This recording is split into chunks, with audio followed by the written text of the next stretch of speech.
এই একটা ভয়াবহ জিনিস। মানে আজাইরা ফ্রেন্ড থেকে দূরে থাকবা।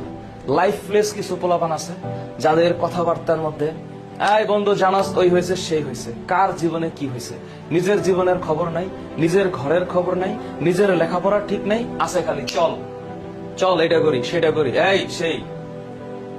নো, হ্যাঁ, অলওয়েজ মাথায় রাখবা দুষ্ট গরুর চেয়ে শূন্য গোয়াল ভালো। জীবনে অযাচিত ফ্রেন্ডের দরকার নেই। কোনো ফ্রেন্ড না থাকলে একাই 100। আর যদি ফ্রেন্ড একটা মনের মতো পাও, পৃথিবীতে কেউ মনের মতো হয় না, মনের মতো করে নিতে হয়। হ্যাঁ, তুমি তোমার নিজের দিকে খেয়াল রাখো। বাই চান্স তোমার যদি ফ্রেন্ড কন্টিনিউ করার বা ফ্রেন্ডশিপ বজায় রাখার ক্ষমতা থাকে, অটোমেটিক তোমার লাইফের সাথে কিছু মানুষ জুড়ে যাবে। ভালো ফ্রেন্ড হচ্ছে জীবনের জন্য একটা ব্লেসিং। যদি না থাকে কষ্ট পায় না, যদি থাকে আলহামদুলিল্লাহ। কিন্তু আইডেন্টিফাই করে অসৎ সঙ্গ যেন না থাকে।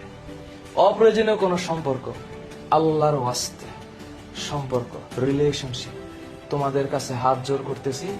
হ্যাঁ, এখন মনে করো যে হরমোনাল যে বাড়ি, কত কিছু যে ভালো লাগবে না, আহা দেখলেই ভালো লাগে। ওয়াও, এমন করে তাকাইছে ভালো লেগেছে, ওইভাবে হাসি দিয়েছে ভালো লেগেছে, ভালো জিনিস ভালো। কিন্তু এখানে একটা শব্দ আছে লিপ্ত। এই লিপ্ত মানে হচ্ছে আটকে যাওয়া, স্টিক হওয়া যাবে না।